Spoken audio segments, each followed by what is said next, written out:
Hello, welcome to the Southern Bible Thumper channel. In this upload, we're going to be reading 2 Kings chapter 14. In the second year of Joash, son of Jehoahaz, king of Israel, reigned Amaziah, the son of Joash, king of Judah. He was 20 and 5 years old when he began to reign, and reigned 20 and 9 years in Jerusalem. And his mother's name was Jehohadan of Jerusalem.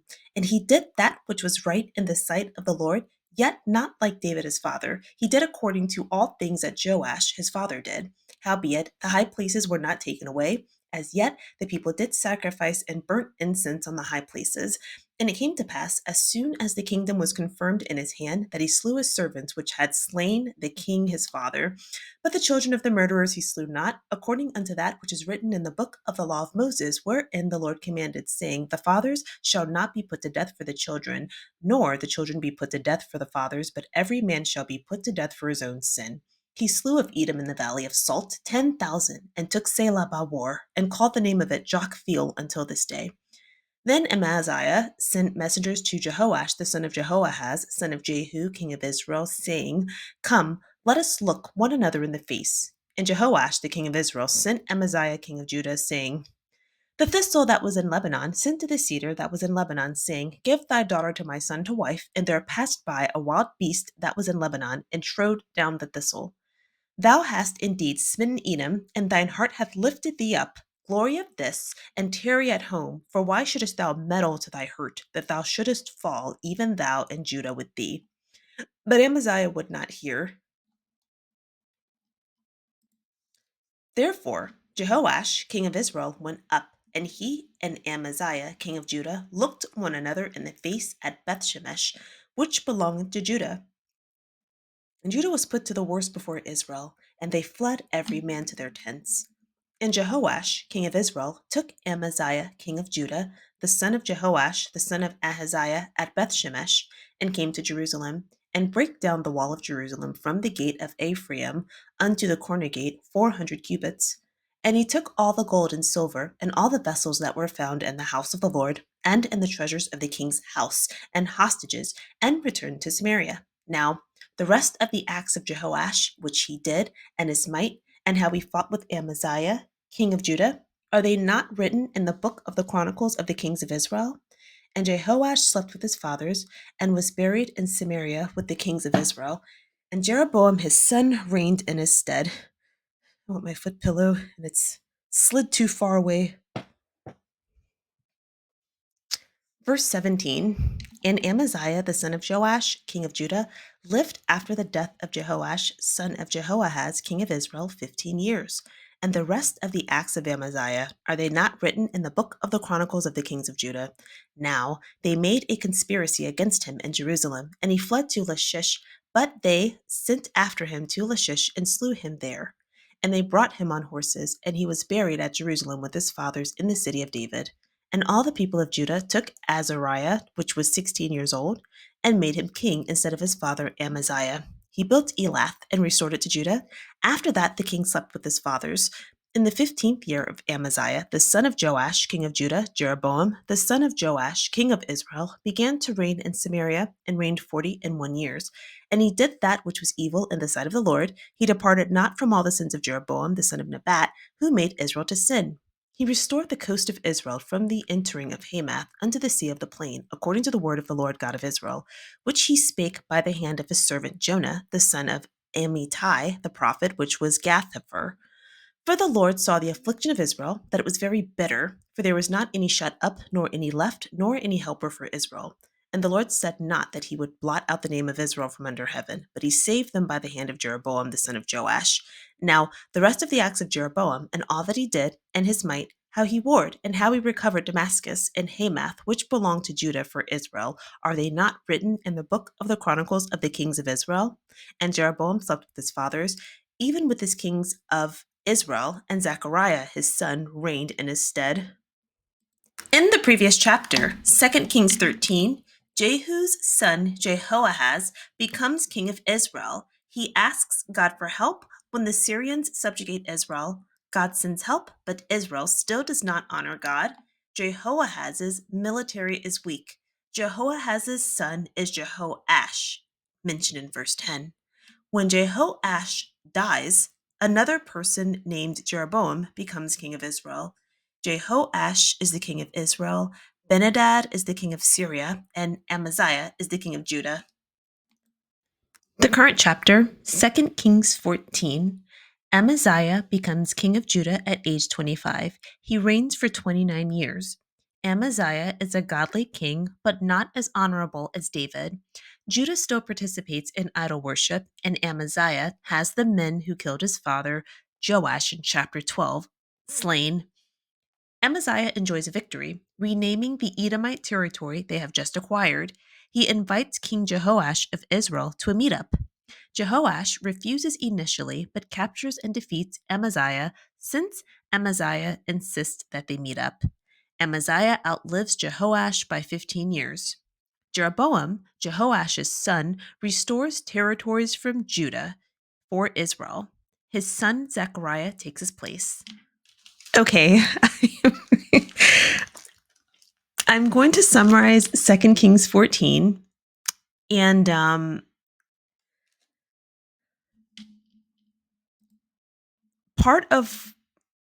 just want to make it clear because, first of all, I'm getting confused.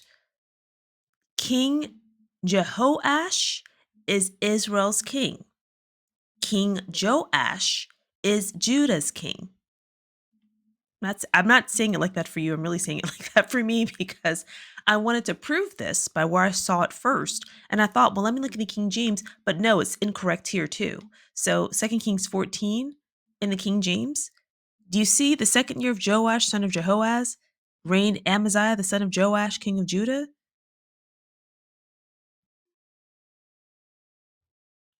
That's not correct. So the first time we even see the name Joash is in not Joash. Well, okay, yeah, Joash and Jehoaz.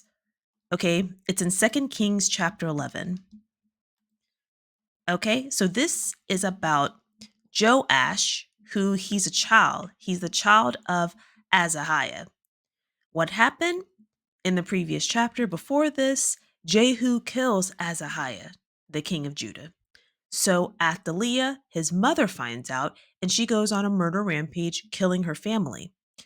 Joash is the little boy that was rescued by his aunt, and they hid for 6 years while Athaliah, Azariah's mother, reigned as queen. So when we get to the very end of this chapter, because this chapter is about Judah and about the leadership in Judah. So when we get here to verse 21, 7 years old was Jehoash. So this is actually Joash.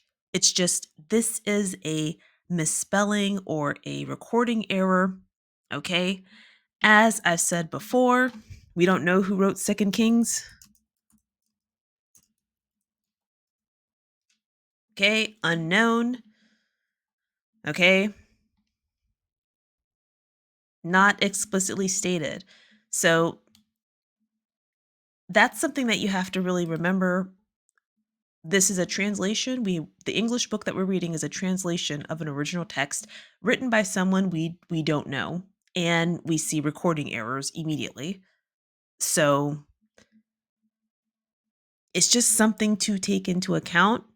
And if we're going to be spreading this gospel and we don't have the reading comprehension skills to get through this, to pick this apart, to recognize a discrepancy before someone who is not godly recognizes it, that could be a potential problem. Okay. But we see this here, Joash and Joash. When we look at 2 Kings 13 verses, this is the King James Version, okay? So the King James Version and verses 8 through 9. Now we see the distinction being made, okay? Jehoahaz slept with his fathers in Samaria. This is talking about Israel.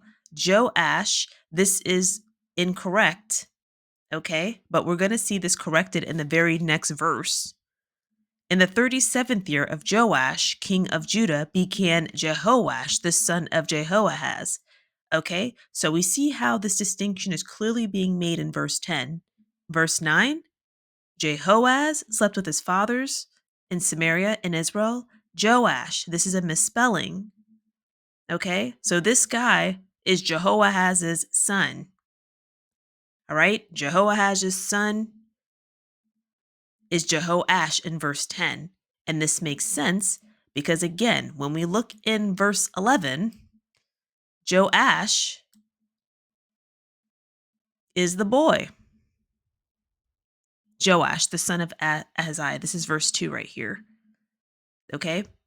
So Joash was introduced to us 2 Kings chapter 11. We see at the very end of 2 Kings chapter 11 that this is a recording error. And again, these error, we don't know who wrote this. This is a translation. These names are very similar and they're ruling around the same time period too. So I just want to keep, when I can point that out, I want to point it out. I don't even want to go to the interlinear because that confused me even more and it made me take longer. And no. So, okay. So 2 Kings chapter 14, this is discussing what's going on in Judah. So, right now we're talking about Jehoahaz. Okay? Jehoahaz uh, is Jehoash's father. So, when King Jehoash of Israel has been reigning for 2 years, Amaziah, Joash, the son of, or the king of Judah, the child king in chapter 11 that we first got introduced to this name, his son's name is Amaziah. So this is from chapter 11. So he becomes king of Judah in the second year of Jehoash. So right now we have Jehoash of Israel, Amaziah of Judah. Amaziah was 25 when he began to reign. He reigned over Judah 29 years, and his mom's name is Jehoadan from Jerusalem. Okay, it says that he was holy in God's sight, but he was not as honorable as David. He was more like his father Joash. Okay, and we see that again from verse 1, Amaziah, son of Joash, the child king. So verse 4 lets us know that there was idol worship still in Judah. And in chapter 12, Amaziah's father, Joash, was killed by his own servants.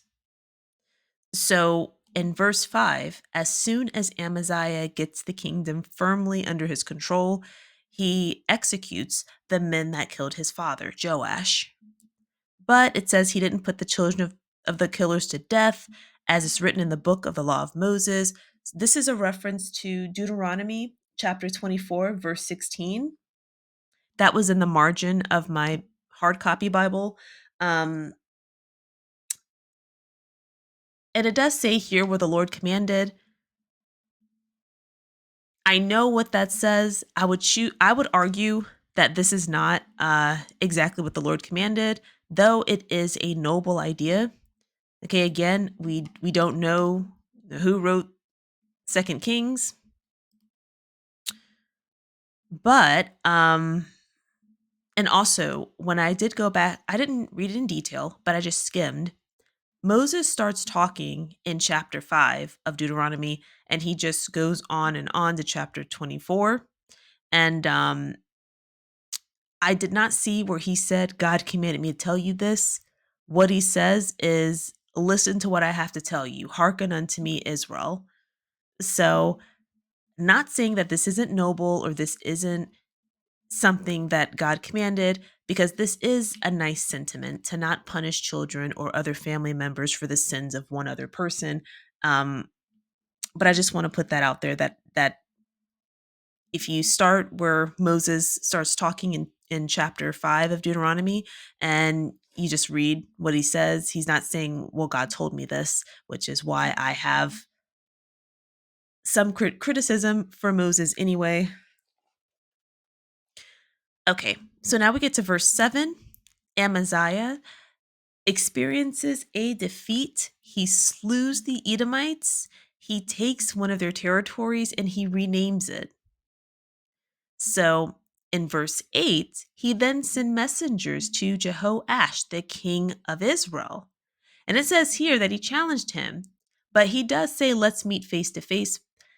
I guess in this time period, saying let's meet up, it's sort of like let's fight. So um this verse 9 and 10, I didn't quite understand this story. Uh but King Jehoash sends a response, and he basically says, like, he gives him this parable or this story. I don't quite understand. Um but I do understand in verse 10, he's just saying like, no, I don't, you've become overconfident. But that's not how I understood it when I read in the King James. Why shouldest thou meddle to thy hurt, that thou should fall, even thou? Tarry at home. So what I got from that when I read was that, like, no, I don't want to meet up. You should stay at home. So after King Amaziah, King Judah, he experiences a victory over Edom. He's like, hey, King of Judah, let's meet up. The King of Judah is like, you don't want it. You should just stay at home. But Amaziah would not listen. So King Jehoash battled, and Judah experienced a devastating loss. Okay? King Jehoash captured Amaziah, broke into their walls of Jerusalem, took all the gold from Amaziah's home and from the temple, and then Jehoash takes hostages, then returns home to Samaria. Then it says the rest of Jehoash's reign, along with his accomplishments, are written in the historical record of Israel's kings. As we remember, the both Israel and Judah are descendants of Jacob slash Israel. These are the descendants of the people who came out of Egypt with Moses. But after David becomes king, the nation fractures. And so we have this group of people who are related, but they're operating as two separate kingdoms. So Israel, Judah. When we see a change in leadership in Israel, we will see the historical record of Israel being mentioned. When we see a change of leadership in Judah, like we're getting ready to see here in verse 18, we're going to see the historical record of Judah. These two books, the record of Judah, the record of Israel, does not appear in the Bible. Um, but you do see sometimes it's referred to as the Chronicles or the Annals, but the Chronicles. And we are going to see First Chronicles and Second Chronicles. And I did peek to see what it was about a little bit. Um, and it does look like it's going to be summarizing what we've read until now and summarizing some parts of what Moses did. So I'm sure some of this information is going to be brought up later, but just want to keep saying that in case this might be the first video that you watched. You're like, what is the historical record of Judah's kings? Why isn't it among the 66 Bibles? 66 books of the Bible, and that's why. Because well, I don't know why it isn't included in the books of the Bible, but it is not. These are both not books. Okay? So, after Jehoash captures Amaziah, he dies, and his reign is recorded in Israel's document. And then his son Jeroboam becomes king in his place. So we already know Jeroboam is going to become king. We already saw that mentioned a couple of times earlier, but some of this, the chapter will explore, uh, you know, a previous king and what happened with them. Here in verse 17, we learn Amaziah, after being captured by King Jehoash, lives for 15 more years. And then it says the rest of his reign is written in Judah's document. Uh, and it's eerily similar to his father, because his father, uh, the men in his father's uh, kingdom murdered him. And so the same thing is happening here in verse 19. A conspiracy was formed against him in Jerusalem, so his home, and he fled. And some of his men went after him and put him to death, buried him. And then they took his son, as Azariah, who was 16, and made him king of Judah. Azariah rebuilt a city, Elath, restored it to Judah.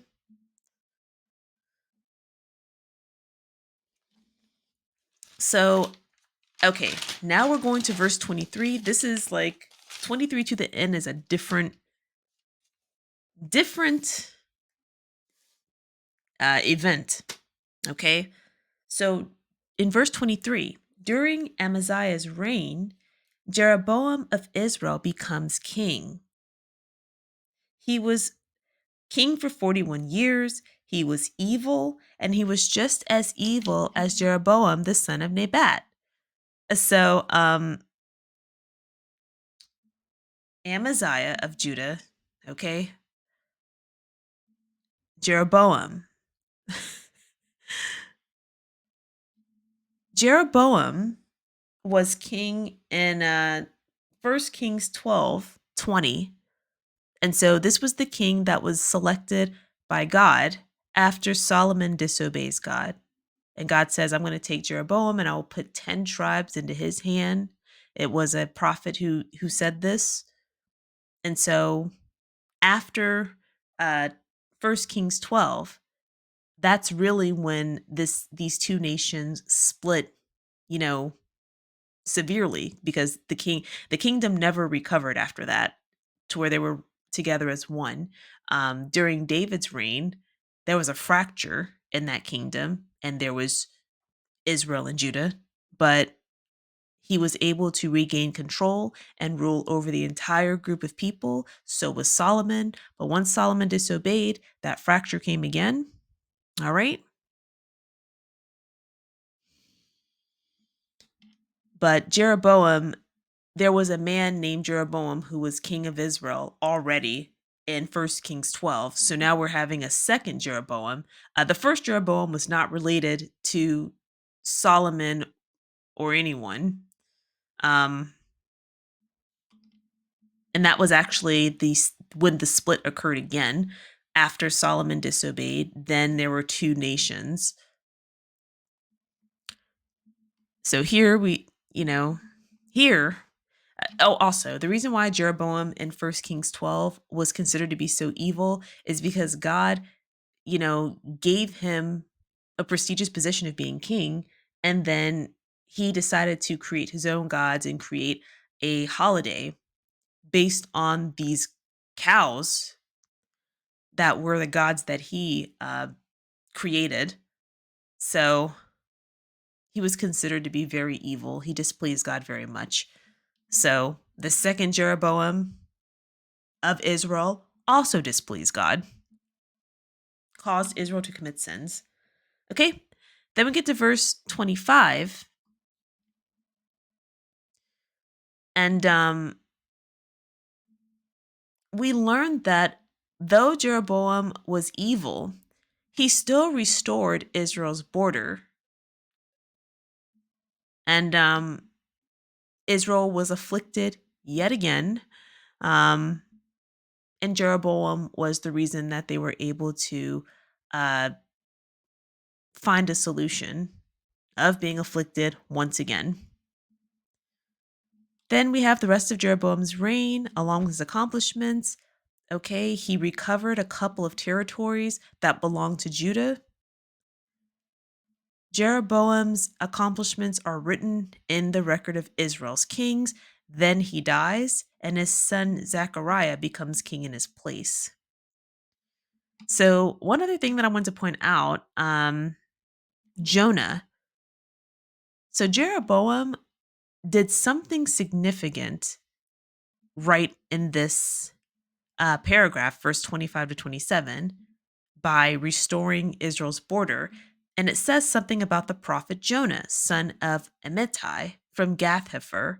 I wonder if this is going to be Jonah that was swallowed by the whale. But though Jeroboam was not, he was ungodly, he still fulfilled this prophecy that God gave through this prophet. Thank you so much for watching. Thank you so much for clicking on the video. I love you. Have a wonderful day.